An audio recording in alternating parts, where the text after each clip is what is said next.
Okay, Hare Krishna. I will start sharing the screen.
Okay, we completed the last class.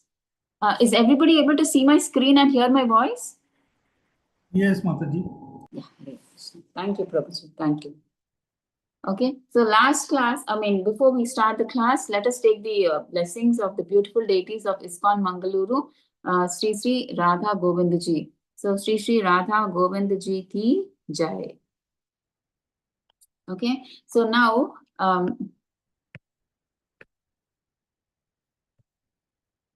okay, so before we go into the 17th shloka of chapter 3, so a small recap of what we've done on Friday. Okay, so Krishna is telling Arjuna that one who does not follow the cycle of sacrifice leads a life of sin. Okay, so we all may, like many of us will have a lot of material desires. So we should not think that I will be able to because I have a lot of material desires, I will not be able to do bhakti. So I will stay like this forever. I don't want to do bhakti. I can't do bhakti because I have a lot of material desires. No, it is not like that. Okay. So in the Srimad Bhagavatam, it is said that whether you have desires or no desires, you desire for moksha, what you have to do? You perform bhakti seriously with severity. Okay, so it's not that if you have material desires, you can't do bhakti. Okay, for that also there's a process. Okay, so if you want to fulfill your desires, or that is karma kanda, the right procedure is there, and that is by performing yagna. Okay, if you perform yagna, then you will have no sin. So we saw that cycle of sacrifice, right? So that way.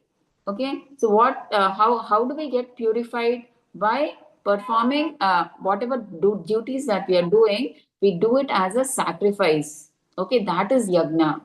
Okay, so we please the demigods. So through that process, when you do that, when you perform your prescribed duties, you get purified slowly.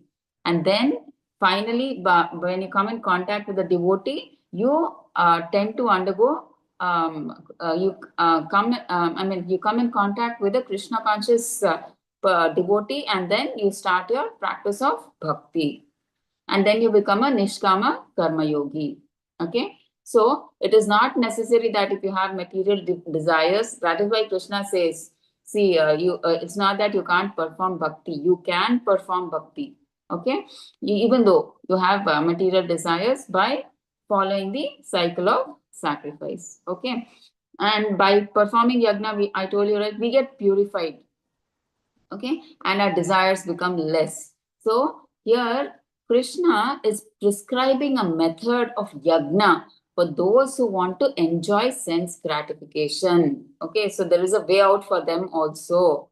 Okay, now today we'll see that Krishna is telling Arjuna, see, you may not be having any desires. We already discussed, right? Arjuna says that he's not interested in the earthly kingdom. Not only the earthly kingdom, he didn't want any of the kingdoms of the three worlds. Okay, so he didn't have any desires, any material desires. He didn't want any kingdom also. Then then Krishna is telling, that is why you're thinking, see, I don't have any material desires, then I don't have to do any karma, then I don't have to do work, right? Because I don't have any desires. Okay, so even though you get vairagya, Krishna is telling, see, you are not interested. Please give me a second, 1 second.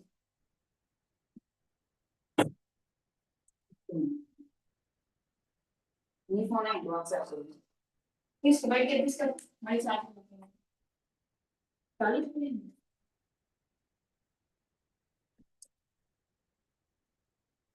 I'm so sorry, I got a call actually. Okay, so here Krishna is telling Arjuna, even though you get Vairagya, okay, but still you're a Kshatriya, you're on the Grihastha platform. You have to perform your duty as a Kshatriya. Why? Because you have to set an example to the society. You are a king and you are the representative of God, and people will follow you. So you have to set a good example. That is why you have to follow Nishkama Karma Yoga. Okay. So now today we'll see. Okay, see, you can see here, a Nishkama Karma Yogi may conclude, like how Arjuna is telling, my prescribed duties are meant to bring material reward.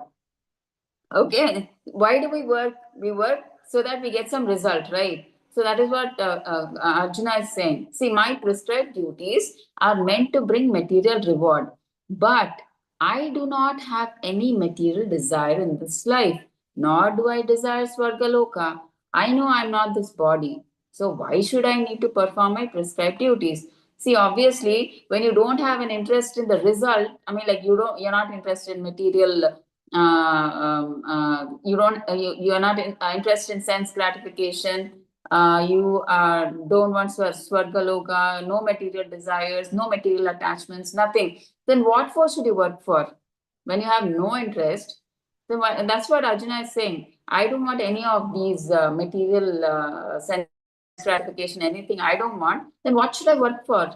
That's why I'll take karma sannyas.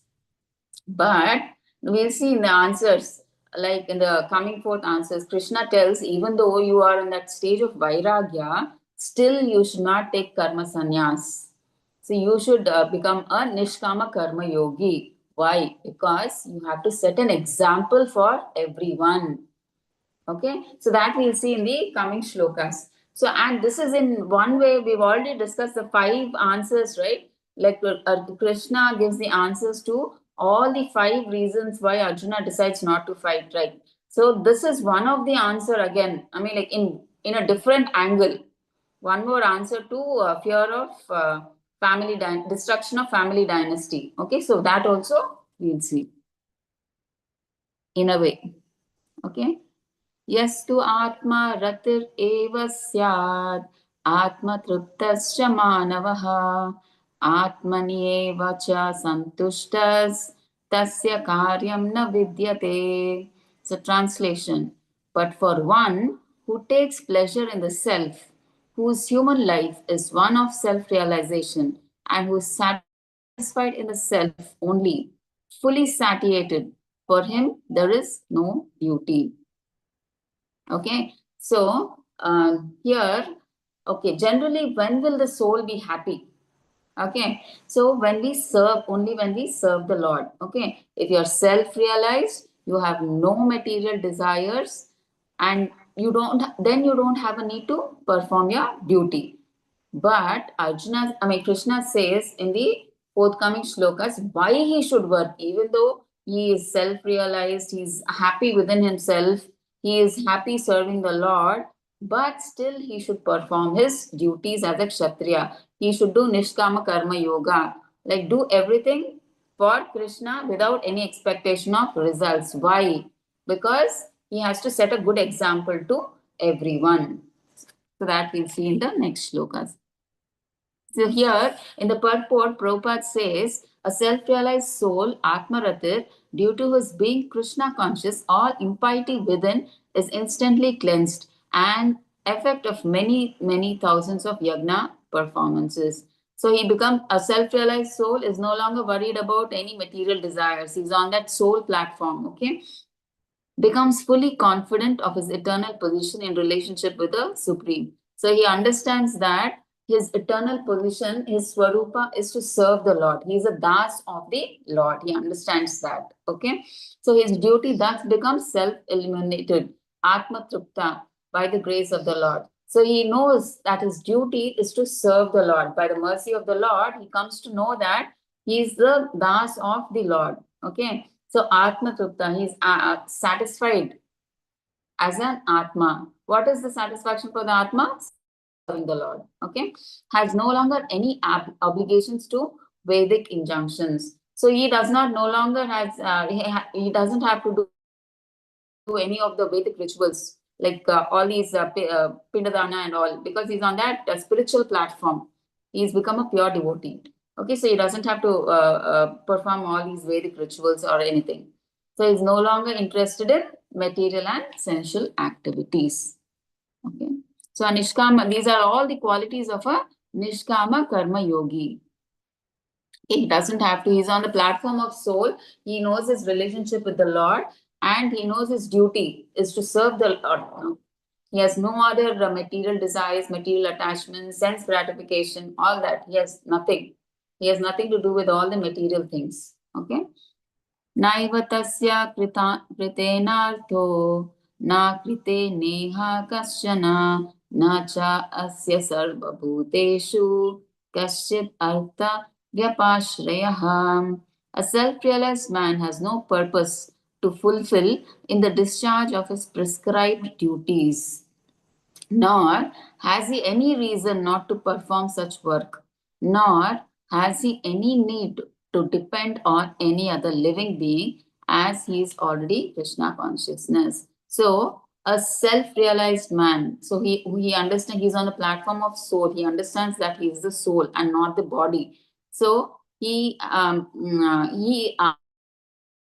such a person, he no longer is required to perform his prescribed duties. So he knows he only does activities only in Krishna consciousness. So he does not take shelter of any man or demigod. Okay, he only depends on Krishna. Okay,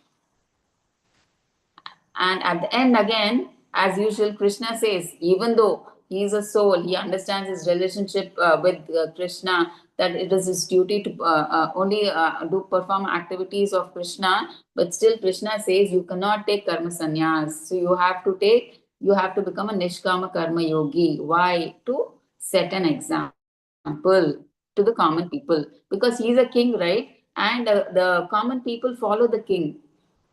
Okay, he's like a leader. So if he only doesn't perform his duty, so what will the common people follow? So they also won't follow, right? So for that sake, Krishna says, you have to set an example. If you don't set an example, nobody will, they will say the king is not performing his duty. Why should we do our duty? So like this, there is the adharma established in the kingdom. So that is why Krishna says you have to, even though you are on that karma sannyas stage, you have to follow Nishkama Karma Yoga. Okay, so let's go to the 19th. I think there is purport of, 19th. Tasmad asaktaha satatam karyam karma samachara asakto hi acharan karma param apnoti purushaha. Okay, therefore, without being attached to the fruits of activities, one should act as a matter of duty, for by working without attachment, one attains the supreme. So here, the Krishna is finally telling what he should do. though he is on that karma sannyas stage, what should he do? Why should he do? Okay, so Krishna is saying here, do your prescribed duty without getting attached to the results. Okay, and so Krishna wanted Arjuna to fight the battle. Okay, so we have to act on behalf of Krishna. So that is acting without attachment to the result. But if Arjuna doesn't want to fight and he wants to do a show that he's a good man or a violent man, he's doing it for his sense gratification. So even after Krishna says, fight Arjuna, fight for my sake, and then Arjuna doesn't fight because he wants to show that he's a good man. Oh, he's so compassionate. He doesn't want to do any non-violence. So then he's acting on his behalf. On him, I mean, like he's satisfying his senses and not the senses of Krishna. So Krishna says, so the highest action is to act on behalf of Krishna. So that is, you perform your prescribed duty for Krishna without attachment to the results. Okay, so perform Nishkama Karma Yoga or Bhakti Yoga. Okay, so if you do that, then do Nishkama Karma Yoga, then you will come back to me. Okay, so that's what Krishna is giving. Final solution why, though Arjuna is on the stage of Karma Sannyas, why he has to do Nishkama Karma Yoga is because he, being a leader, a king, is an example for many people. So if whatever he does, the common people follow. So to set a good example, he has to become a Nishkama Karma Yogi. So he has to act in Krishna consciousness without expecting the results. Leave the results to the Lord. Okay. So in the purport, Prabhupada says Arjuna told to fight in the battle of Kurukshetra because Krishna wanted to fight. Okay. Acting for the Supreme is to act without attachment for the result. Okay. So when you act for Krishna, you have no karma. It is akarma. Okay. That because you don't do it without the expectation of any result. So that is perfect action recommended by the Supreme Personality of Godhead, Sri Krishna. So Krishna is also saying that Nishkama Karma Yoga is the highest action, perfect action. A Krishna conscious person has no attachment for the results of his actions. Yeah. Acts only on behalf of Krishna. So although engaged in all kinds of activities, is completely non-attached. So even though it may look like he's engaged in all activities like a normal material man, he's completely non-attached. See, it may look like a karmakandi, he buys, both of them are buying mangoes from a vendor. It may look like both are doing something material, but the consciousness is different. A devotee, he buys mangoes, he says, oh, Krishna will love these sweet mangoes, I have to offer it to him. That is his consciousness. What will a karmakandi think? He will think, oh my God, these mangoes are so sweet, I have to somehow go home quickly and eat them. Okay, so it's just the consciousness. Though it looks like it's a material activity, he may do a job. A devotee may be doing a job. It looks like he's doing a material activity. Others may think, what's so special about him? Why is he such a great devotee? But he is doing it in a Krishna conscious way. He's a Nishkama Karma Yogi. So he does his job for the sake of Krishna. Whatever income that he gets, a part of it he donates it to the temple or for book distribution or for prasadam or whatever. So it may appear that a devotee is doing material activities, but he's completely unattached, though it appears like that. Okay. कर्मणैव हि संसिद्धिम् आस्थिता जनकादयः लोकसंग्रहम् एवापि sampashyan kartumarhasi. Kings such as Janaka attained perfection solely by performance of prescribed duties. Therefore, just for the sake of educating the people in general, you should perform work. So here, Krishna is giving the example of Janaka, who is a self-realized person, who is on the platform of soul. Okay, so Janaka, he was, like you can see in the picture on the right-hand side, though he had a lot of wealth, kingdom, prosperity, good wife, children, he would perform his duties, prescribed duties, though he was a karma sannyas. Okay. So he remained aloof from all of them. Though he did his prescribed duties, he was never interested in all these activities. But to set a good example, okay, he used to fight wars. He was not interested in fighting, generally, why do we fight a war? We gain a victory over them, then we get all the other enemies' kingdom, property, everything. So, but Janaka was not interested in all that. Okay, all that kingdom or property or wealth, he didn't want. He was not interested. But he set an example to others. As a Kshatriya, it is his duty to fight and set dharma. So for that, for setting an example of how to be dharmic, he fought the war. Okay, so though he was a karma sannyasi, he behaved like a nishkama karma yogi to set an example to his praja. Okay. So generally, because common people, they follow the king. So what a king does, how a king does, the common people follow. So that is why it is important. Such people as leaders, kings, so they should set a good example in performing prescribed duties, though they actually don't have to, because they are on the karma sannyas stage. They don't have to work actually, but to set a good example to others, they do their prescribed duties. Okay.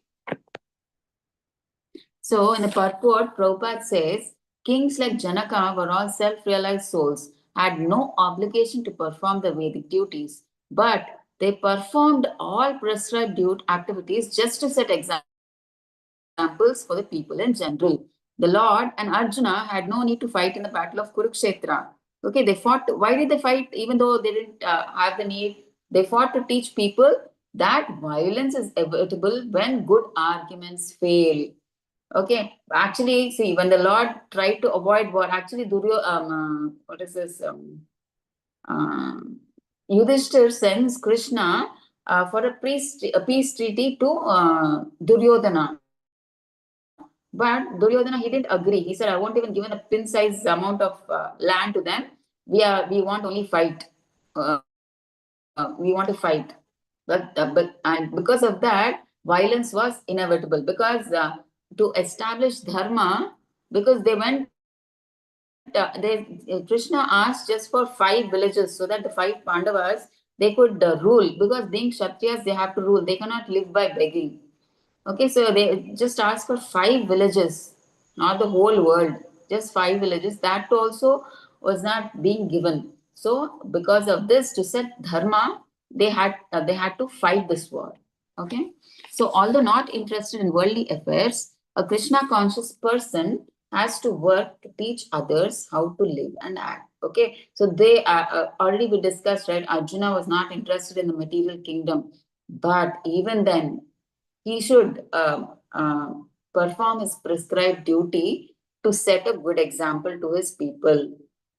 Okay, for the others, he has to do his prescribed duties. Okay, experienced persons in Krishna consciousness can act in such a way that others will follow. And this is explained in the following verse. So we'll see in the next verse how. Yad yad acharati shreshtas तद्दत् एव तरो जनः स यत् pramanam kurute lokastat anuvartate. Whatever action a great man performs, common men follow, and whatever standards he sets by exemplary acts, all the world pursues.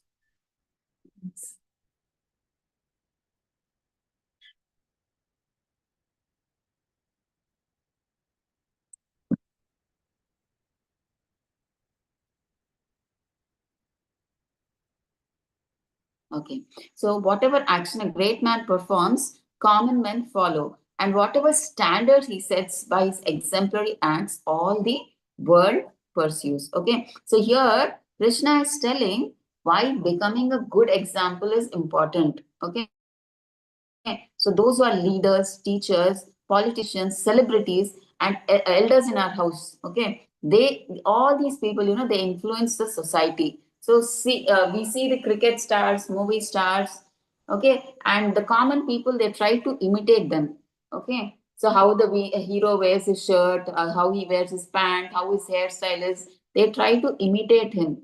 Okay, so common people take them as leaders. So take them as ideal. Okay, so how these people, these leaders influence the people in the society, Krishna is telling Arjuna. Okay, so it has a lot of impact on the people, how these people behave, act, move, walk, everything. Okay, so that is why Krishna is saying, Arjuna, you being a king, if you set a good example, people will follow you. Okay, and they'll become good humans, perfect their life, and go back to Godhead. So that is why you have to perform this rule of performing prescribed duty. Okay, and Srila Prabhupada says that in the purport, first we should follow, we should practice, then preach. Okay, so if we only don't follow, then we don't have a right to preach. Okay, so if a leader says don't drink cigarette, and he is drinking cigarette in front of his children, in front of all common people, then who will listen to him? If he himself is not practicing first and he tells don't drink cigarette and he is drinking cigarette, so how will the others follow? So Prabhupada says in the purport, first he has to follow practice and then he has to preach what he has said. Okay.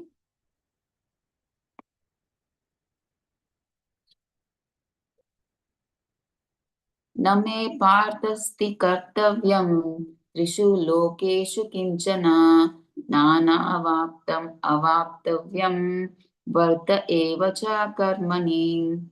O son of Pruta, there is no work prescribed for me within all the three planetary systems, nor am I in want of anything, nor have I need to obtain anything, and yet I am engaged in prescribed duties. See, now Krishna is also saying, Arjuna, see, Krishna says, I also follow Nishkama Karma Yoga. I am also king of Dwarka. I'm actually God. I don't have to do all this. I don't have to do my prescribed duties. There is no duty for me actually. But why am I doing? Because now I'm doing Leela in a human body. I am born in Yadu dynasty as a king. So I am doing my duty as a king just to set an example. So we will see in the coming shlokas, Krishna is telling Arjuna, so you also follow Nishkarma Yoga and you also set a good example. Okay, so here Krishna in Srimad Bhagavad Gita, it is said he had 16,108 wives. Okay, and so to expand into 16,108, to be with all the wives, Krishna expands himself into 16,108 Krishnas. Okay, so every queen thought that Krishna is with me only. Okay, so in each palace, Krishna as a grihastha. See, even though he's God, now he's in the grihastha ashrama. Okay, so he with each of his wife, he performed all his prescribed duties. Okay, and when he went to the court as a kshatriya, when he went to the court, all the Krishnas would combine and become one Krishna. Okay, all the Krishnas from all the 16,108 palaces would merge into one Krishna and they would go into the court. So there he performed his Kshatriya duty. Okay, so because he's God, he could do all this. He could like all the 16,108 Krishnas combined and became one Krishna. Okay.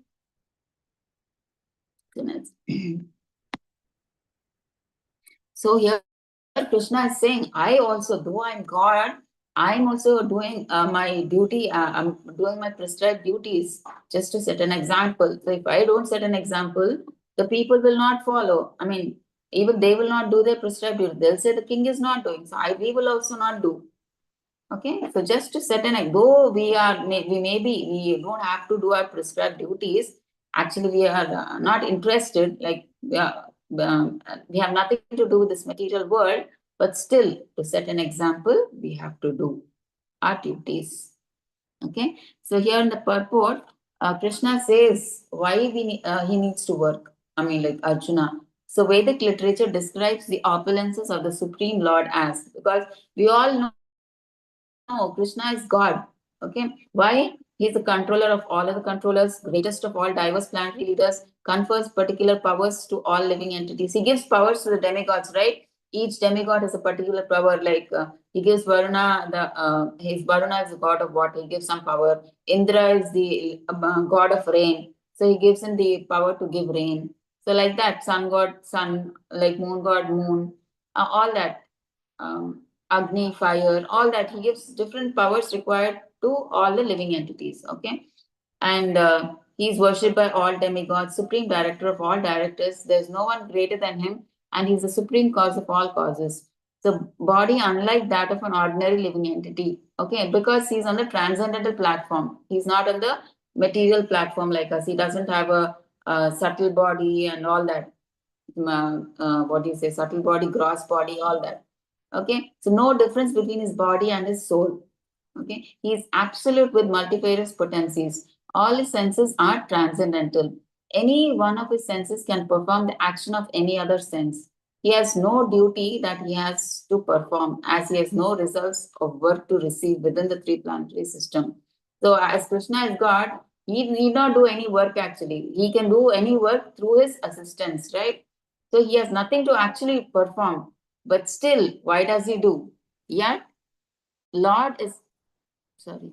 Yet Lord Krishna is engaged on the battlefield of Kurukshetra as the leader, protect the distress, as a leader to protect the distress. So that is why he engages in battlefield. Why? Just to set an example to the common people.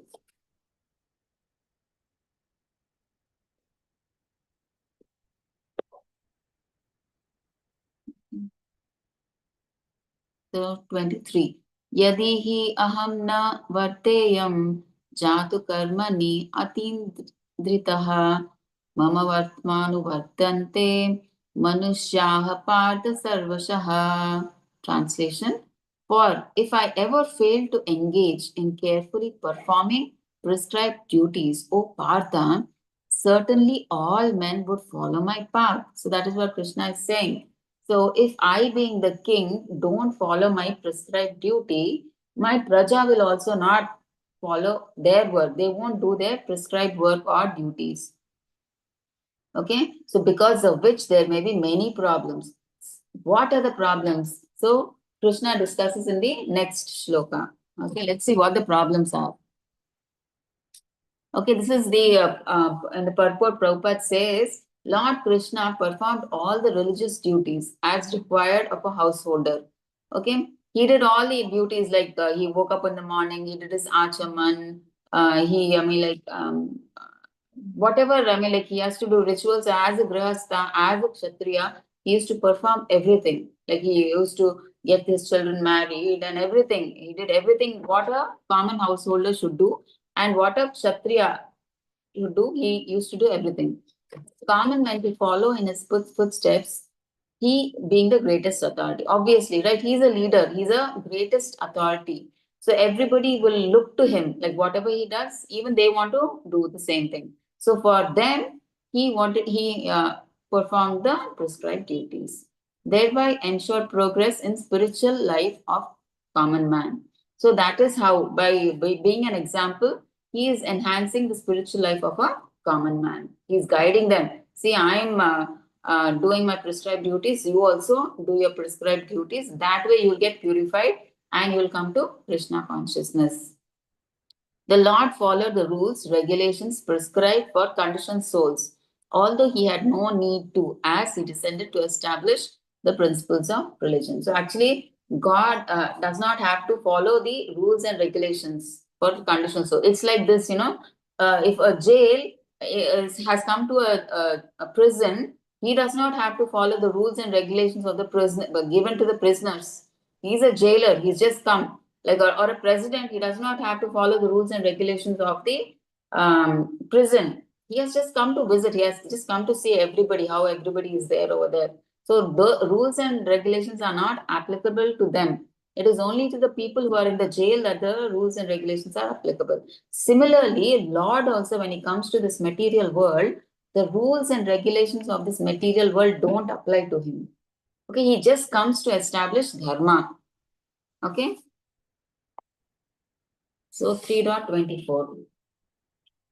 Utsideyur ime loka na kuryam karma chedaham sankarasya chakartasyam upahanyam ima praja. Translation.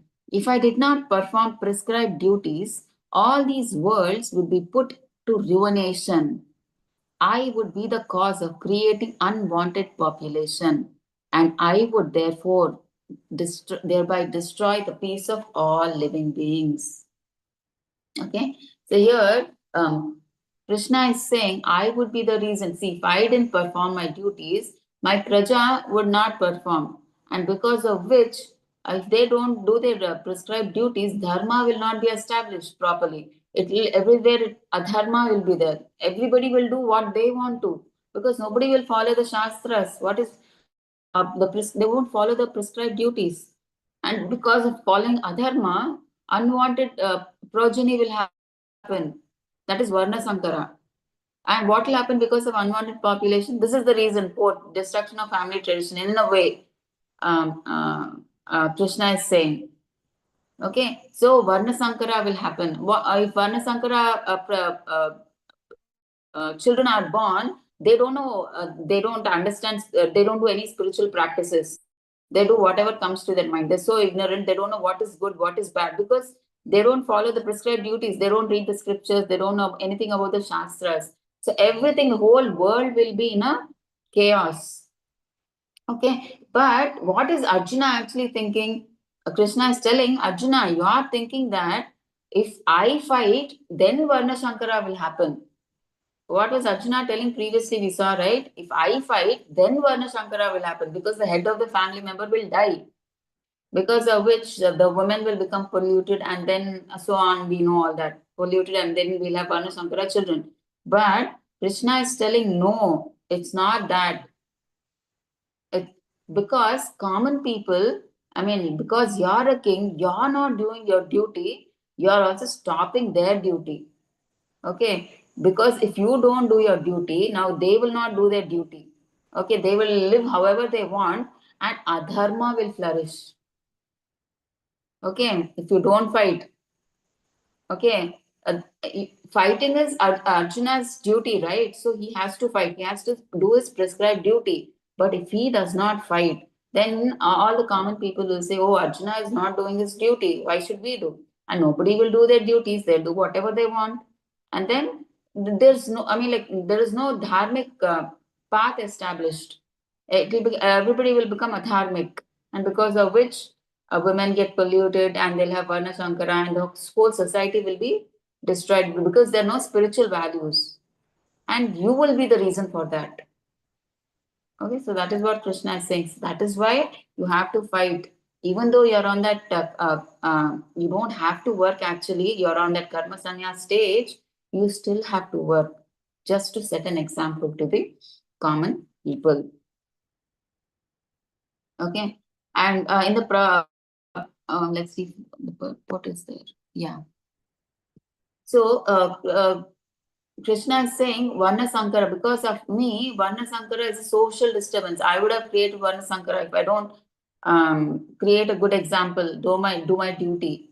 Okay, ensues when proper and regulations are not followed. See, when we don't follow the prescribed duties per our Shastras, even in the Vedas, then it Varna Sankara happens. So there'll be peace and organization required for spiritual progress in life in a population are hindered. So because of Varna Sankara, they don't know what is good, what is not, what is right, what is not right, what to do, what not to do, because they don't have any touch with the Vedas or any kind of religious texts. So they don't follow anything. Everything is adharma. So they are in ignorance.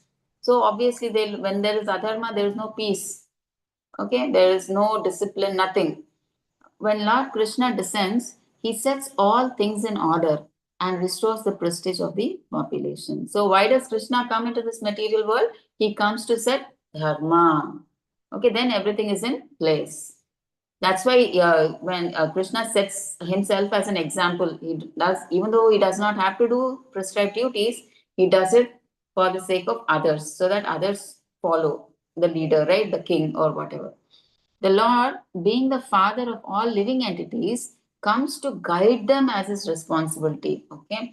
Whenever there is violation of regulative principles, the Lord descends and corrects the society. So when there is more of adharma, Krishna comes to establish dharma.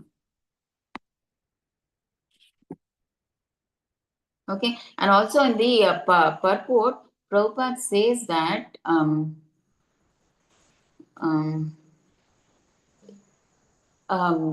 we have to take, I mean, like what do you say? We have to follow in the footsteps of Krishna, not imitate Krishna. Okay. When Krishna says, I'm a good example, I mean, like, because I being a king, if I follow, do my prescribed duties, everybody will follow, the common people. So we have to follow in the footsteps of Krishna and not imitate Krishna.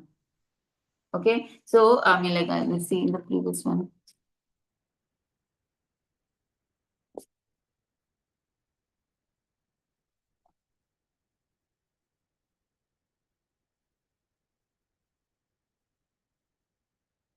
Okay, here you see, right?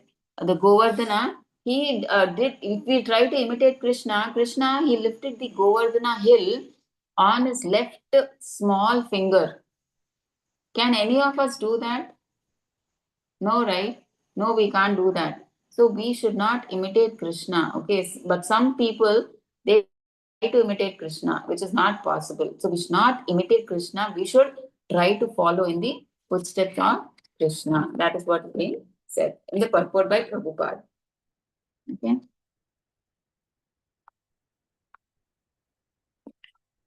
Saktaha karmani avidvamso yata kurvanti bharata kuryat vidvams tata saptas chikir shurloka sangraham. Translation: as the ignorant perform their duties with attachment to results, the learned may similarly act, but without attachment, for the sake of leading the people on the right path. Okay, so as you all can see from the translation, here Krishna is trying to differentiate between a Nishkama Karma Yogi and a Karma Kandi. Okay, so both of them, it looks similar, but there is a big difference. Okay, a Karma Kandi, he works for his sense gratification. Okay, he works for his sense gratification, whereas a Nishkama Karma Yogi, he works for the satisfaction of the senses of Krishna. Okay, that's the major difference. Though it may look like both are doing the same task, but there's a lot of difference. One does it for the satisfaction of Krishna, so one does it for his own sense gratification. Okay, so but a Karma Kandi, he does with the expectation of some result. So what benefit I will get if I do this work? So he does work for that benefit. Okay, he does it for his sense gratification. But a Nishkama Karma Yogi, he works to satisfy Krishna.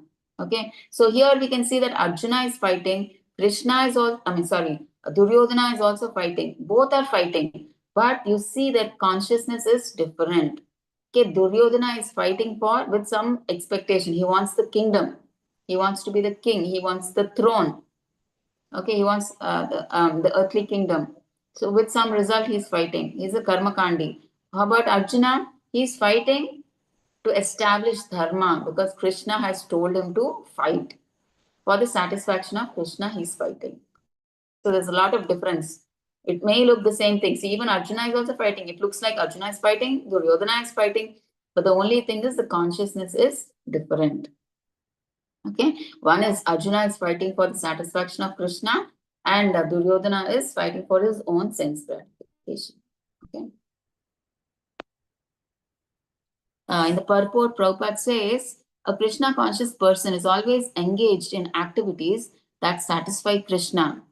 Okay, this is a Nishkama Karma Yogi, a Krishna conscious person, or a Buddhi Yoga. So he does not depend on non-conducive to development of Krishna consciousness. He does not do anything that is hindering his Krishna consciousness. If it is like blocking his Krishna consciousness, he won't do that activity. Okay, an ignorant person is too much attached to material activities and sense gratification. So a Karma Kandi, he is attached to sense gratification. He always wants to satisfy his senses. It is important that the Krishna conscious person demonstrates to the ignorant how to act in Krishna consciousness. So here Krishna is telling a Nishkama Karma Yogi can guide a person, a Karma Kandi, like how he can come to that stage. Okay, he is ignorant, right? A Karma Kandi is ignorant to Bhakti. So somehow if he gets friendly to him or close to him, and somehow or the other he engages in some seva, or somehow slowly bringing to the path of Bhakti. Okay, so let's see how he can do that in the next slope. Okay, see, this is the 25th shloka. It's a flow chart. Okay, so we can see, 1 second.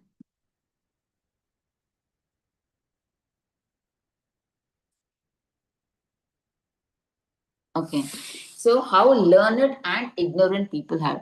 Who are learned? A Nishkama Karma Yogi is learned. He knows that the purpose is, we are, what do you say? Our Swarupa is to serve the Lord, do everything for the satisfaction of Krishna. And ignorant people are, they don't know the concept of bhakti. And what they think is like, I am the only doer. Okay, and he does everything for his satisfaction. Okay, so here you see in the chart, a self-realized person, you can see that here, see he's engaged always in doing puja, in cooking for the Lord, cleaning for the Lord, eating prasadam of the Lord, and he's cooking dishes, I mean like washing the dishes. So he works without attachment to fruits. Okay, he just works for the satisfaction of Krishna. He doesn't expect anything from that. Oh, Krishna, I'm doing this for you, so please give me a big palace. No, not like that. He just does this work to please Krishna. That's all. No expectation of results, nothing. Just satisfaction of Krishna's senses. But actually, though he does not have to perform all this, I mean, work, he's on the Karma Sannyas stage, but still, why does he do it? To set an example and lead people on the right path. Okay, and now we see Karma Kandi.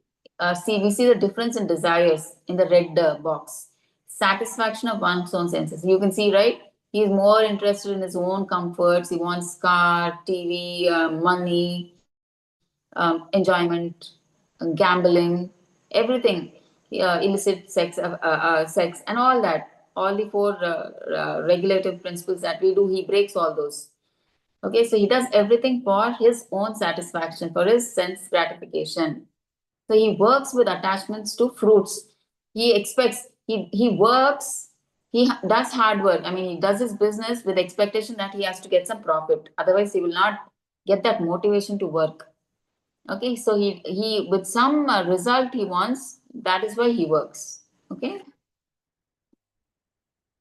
so 26. Na buddhi bedam janayed agnanam karma sanginam joshayed sarva karmani vidwan yuktaha samacharan, so as not to disrupt the minds of ignorant men attached to the fruitative results of prescribed duties. A learned person should not induce them to stop to work.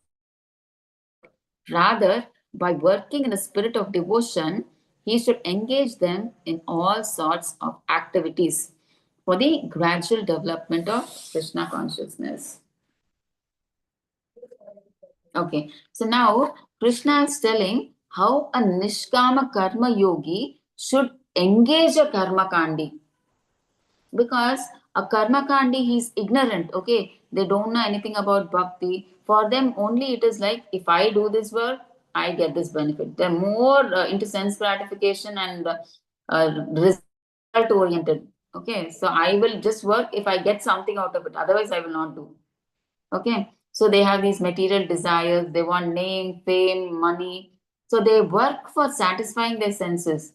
Okay, so what does Krishna say? So we should not disturb them. Okay, you should not tell them that whatever you are doing is like is waste. You are wasting your time, working like a donkey. 24 hours you are working. So you should not do all this. You should not, Krishna is telling, you should not tell such harsh words. Okay, you're not fit for anything, you're a fool. We should not scold them or insult the karma kandis. Okay, so that is not good. So the Nishkama Karma Yogi should do his work. At the same time, gradually uplift the karma kandis. Okay, we should behave friendly with them. Okay, slowly we have to understand them. Okay, how can we bring them to Krishna conscious? When we understand them, when we are moving friendly with them, we'll understand that what they like and what they don't like. So per that, we have to see what is like, what are the activities we can engage them in Krishna consciousness. Suppose for some karma kandi, he may be liking music. So we can attach him to kirtan. We can ask him to come to the temple and attend a kirtan. We can bring him. Maybe there's a chance that he may like the kirtan and he may start his bhakti, right? So we have to move closely and sensitively and see what works, like what is he interested. That way we somehow try to connect him to bhakti. Okay, somehow slowly we have to think and convince them. Okay, this is very important. Okay, so in 27 and 28 we will see the consciousness of a karma kandi. And they actually, see, there is one example. See, if a boy is in a 10th class and there's a boy in 4th class, so if a 10th class boy comes and tells a 4th class boy, you don't know anything, you are you can't study, you can't progress, you don't know anything. See, I know so much, you don't know anything. So if it discourages him like that, that is not good, right? Okay. So, but if at the same time the 10th class person comes, see, come with love and affection, if he comes to that 4th class boy and he says, come, I will help you. If you don't know anything, let me know. I will help you nicely, teach you. And then he gets motivated because of that. And then there is a chance that he may come or listen to him and study and get encouraged. And he may also come to that 10th grade, 10th standard, right? So similarly, Nishkama Karma Yogi can encourage a Karma Kandi similarly. Okay, and bring him to the path of bhakti. Okay, let's see the 27th shloka. Prakriti क्रियमाणानि गुणै कर्माणि सर्वशः अहंकार विमूढात्मा कर्ताहम iti manyate. Translation: the spirit soul, bewildered by the influence of the false ego, thinks himself the doer of activities that are in actuality carried out by the three modes of material nature. Okay. So here, karmakandis, they think they are the only doer. Whatever activity they are doing, they think I am doing it. Okay, I am working hard. My intelligence, it is my intelligence, my energy, because of my capability, this was possible. Okay, so they are in ignorance because they think that they are the only doer. Just because I worked hard, I got this profit. Okay, so that is why I have the complete right to enjoy it and nobody else can enjoy. Only I can enjoy. They will ask, what is your problem? Okay, I have worked hard for it. I have a right to enjoy. So what is your problem in that? So they don't understand. So they think they are the doer. So they don't understand it is done by the three modes of nature. So you can see in the right hand side, right? Whatever we do is done depending on our mode. So whichever mode we acquire, depending on that, the modes, they make us perform. We do that activity by force. Okay. So they don't understand that. The karma kandis, they think they are doing everything. But they don't understand that it is because of the three modes of nature that they are doing it. Okay, so they are fools. That's why they say Vimudhatma. So they think I am the doer. So that is why they have this false ego. But actually, we've read previously, there are 5 factors involved, and he is one of them. Okay, out of that, what is the main factor? That is God. So without God's permission, nothing can be done. See, how much ever you work hard, if God doesn't give the permission, you don't get the expected result. Okay, so those who follow this philosophy that there is no God, I am the only doer. If I work hard, I will get what I want. Okay, and work is worship. We can get whatever we want if we do hard work. Okay, it's never late. I mean, like they always think that it's never late for you to think. That's what they think. Okay, so you don't have to worship God. Huh? Sometimes what happens if it succeeds, they're happy, but not always it succeeds, right? Even though sometimes you work hard, it doesn't always give a success. Sometimes it's a failure. Okay, then you fail. So then you understand. You understand. You think, "Arey, I worked so hard. I've given my 100%. Still, I'm not getting the result. How many other times I try?" Okay, so they become mad. They don't understand. Okay, I've given my 100%. Why is it that the result is not coming? All these years it is coming. It was coming. Why is it not coming now? So they become mad because they don't understand this philosophy, right? They're ignorant. Okay, but bhaktas, they immediately understand God's permission is not there. So immediately they understand if something is not happening as expected because they wanted something and it is not happening. The devotees, they understand, okay, God's will is not there. God is not giving permission. So that's why we didn't get it. Okay, God gives what is needed.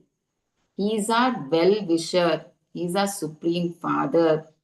See, like a father knows what to give the child. The child does not need to ask, Father, give me this, Father, give me food to eat.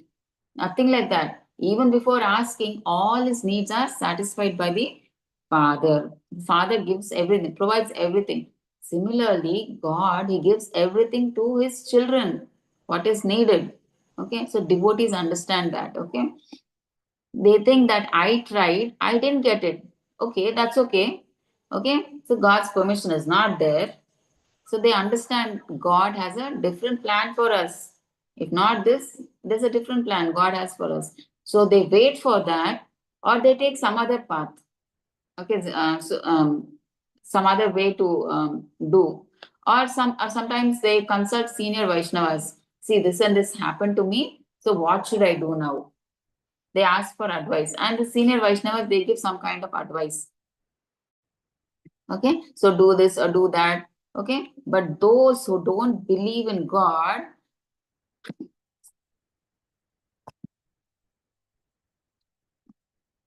okay, those who don't believe in God, they think I am the doer. Okay, they think it was like because I did the hard work, it was possible. So it was because of me that it was possible. So, but the problem only comes for a karma kandi when they fail in life. They undergo depression. See, when they succeed, they are like happy. They think, oh, I worked hard, that's why I got it. But not always do we get success, right? Okay, so but the problem they under when they get this failure, they undergo depression, they undergo frustration, sometimes they commit suicide also. Okay, so why they go into depression? But it's because main reason is they don't have faith in God. They don't have that shraddha and bhakti in God. Okay, so if we understand God is the main factor besides us, so we are one of the five factors. Okay, we are one of the we are one of the doers of the five factors, but we are not the only one. Out of the five, even God is one of the main factors. Okay, if He doesn't give permission, we don't get the result. Okay, but if God wills, though we work less hard, it is possible to get the desired result. Okay, so God's mercy is the main factor.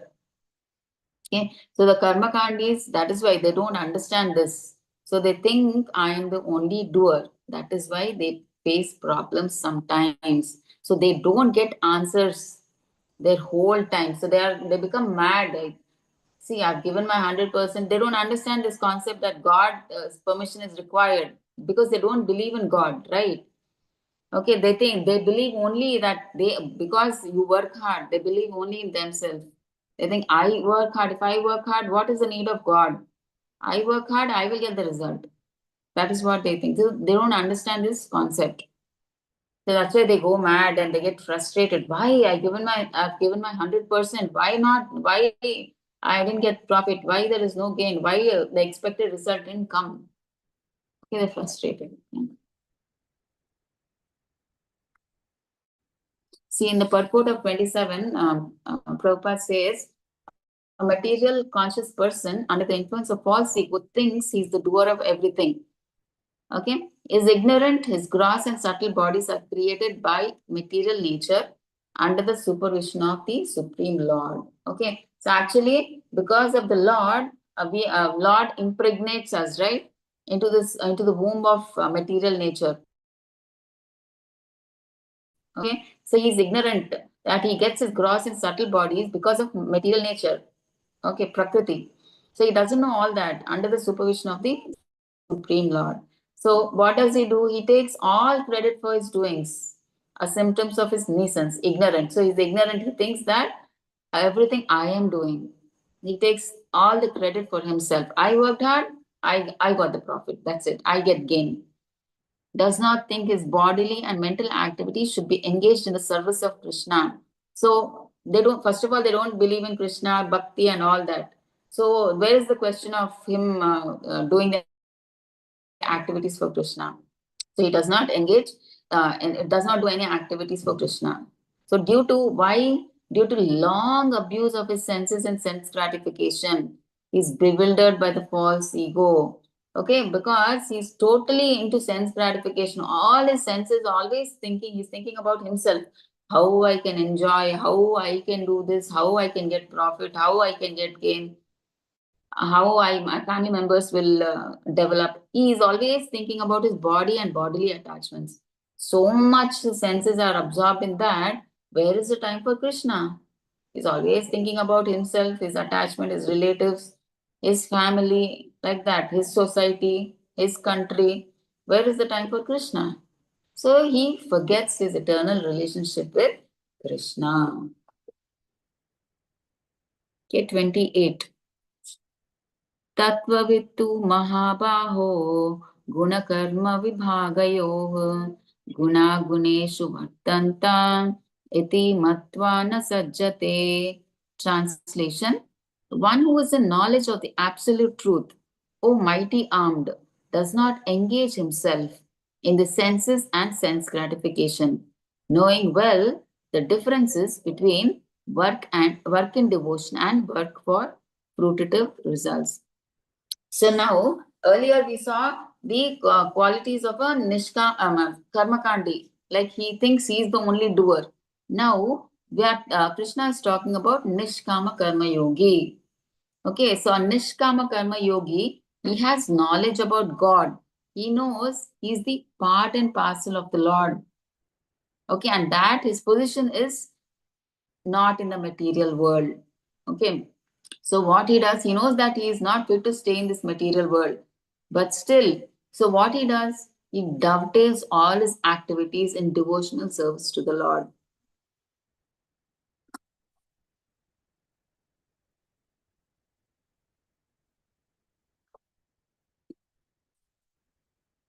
Okay, so he dovetails all his activities in devotional service to the Lord. So he therefore engages himself in all activities of Krishna consciousness and becomes unattached to material activities. He's not interested in sense gratification, no material attachment, no material desires. So he knows the purpose of life is to serve the Lord, serve Krishna. So he's aloof from all these material activities, everything. Okay, so away in the sense of all these material activities, he dovetails them in the service of Krishna. Okay, so he's more interested in serving Krishna. Okay, so that is the main difference between a karma yogi and a nishkama karma yogi and a karma kandi. So karma kandi, he does it for the satisfaction of his senses, and nishkama karma yogi does for the satisfaction of the senses of Krishna. Okay, so let's see the 29 one. So before that, in the purport, Prabhupada says, the knower of the absolute truth knows he is part and parcel of the Supreme Lord Krishna. So a Nishkama Karma Yogi knows he is not this body. Okay, he is a spirit soul. He is part and parcel of Krishna. So what he does, he knows he has to dovetail his activities in devotional service to the Lord. Okay, so because he knows that he's the platform of soul, not the body, he does all activities related to Krishna. So when we serve Krishna, what happens? Obviously, we get unattached because we get a taste, higher taste. So then we tend to leave the lower taste. So we get unattached to material activities. And Tattvavit is a person who knows about Brahman, Paramatma, and Bhagavan features. Okay, so he knows who is a Tattvavit, who knows the Tattva. Okay, so he knows that his factual position in relationship with the Supreme. So he knows that like he is the Dasana Das of the Lord and his duty is to serve the Lord. He knows his Swarupa, he knows his position. So shloka number 29. Prakriter guna sammudha sajjante guna karmasu tan akritsna vido mandan kritsna vinna vichalayet. Translation. Bewildered by the modes of material nature, the ignorant fully engage themselves in material activities and become attached. But the wise should not unsettle them, although these duties are inferior due to the performer's lack of knowledge. Okay, the same thing like what Krishna was telling in shloka number 26, I think. Yeah, 26. See, again, we see how a Nishkama Karma Yogi behaves with a Karma Kandi. So, how he can try to bring him onto the path of bhakti, how he should be with the Karma Kandi. See, a karmakandi, he is in ignorance because of the three modes. They engage themselves in material activities and they become attached to the results. So Krishna is telling that is why because he's attached to this material platform. So these people are very. He says that these karmakandis they're very ignorant and you should not go and disturb them. Okay. So if you go to a karmakandi and if you them, see, don't get attached to the results, they will not listen to us. Okay, so that's why Krishna is saying, don't disturb them. Okay, so leave them. So Prabhupada, but in the Prabhupada in the purport, he writes that devotees are they're more merciful than God himself. So that is why Chaitanya Mahaprabhu, he came as a devotee and he gave love of Krishna to everybody. He came as a devotee, not God. So in Kali Yuga, Chaitanya Mahaprabhu, actually God, he comes as a hidden avatar. He comes in the form of a devotee, not as God. Okay. So because the devotee is more merciful than God. Okay. So he gave the love of Krishna to everybody. Okay. So Prabhupada says sometimes there are karmakandis like who are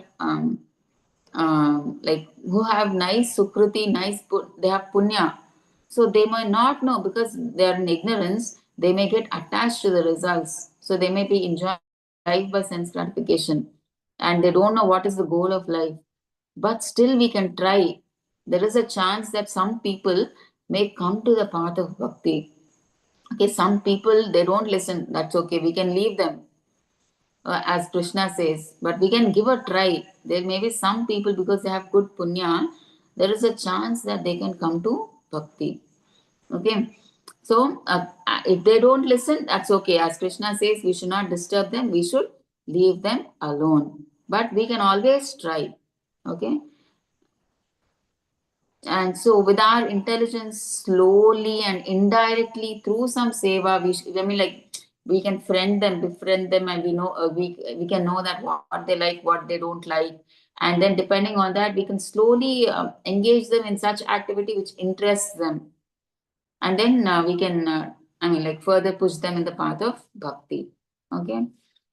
You can, I mean, like, for example, if you give an atheist prasadam, he will have it, right? He will not say that I won't have prasadam. For him, it is like food, but still, prasadam has its effect, right? He has at least started his bhakti by eating prasadam. In fact, many of us have come into the path of bhakti by eating prasadam itself, right? So that is also a kind of seva.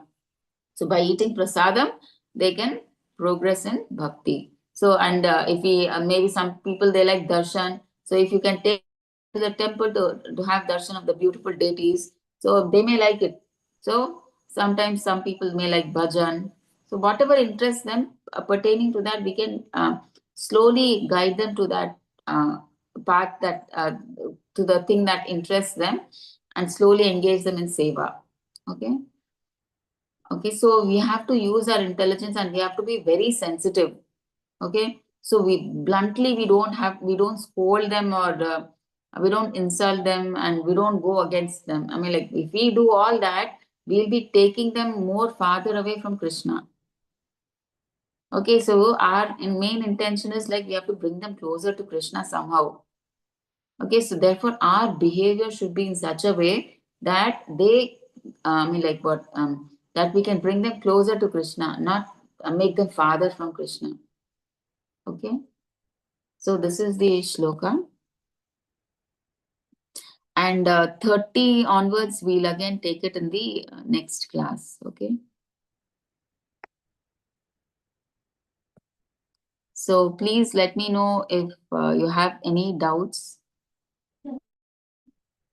Meanwhile, I'll share the attendance.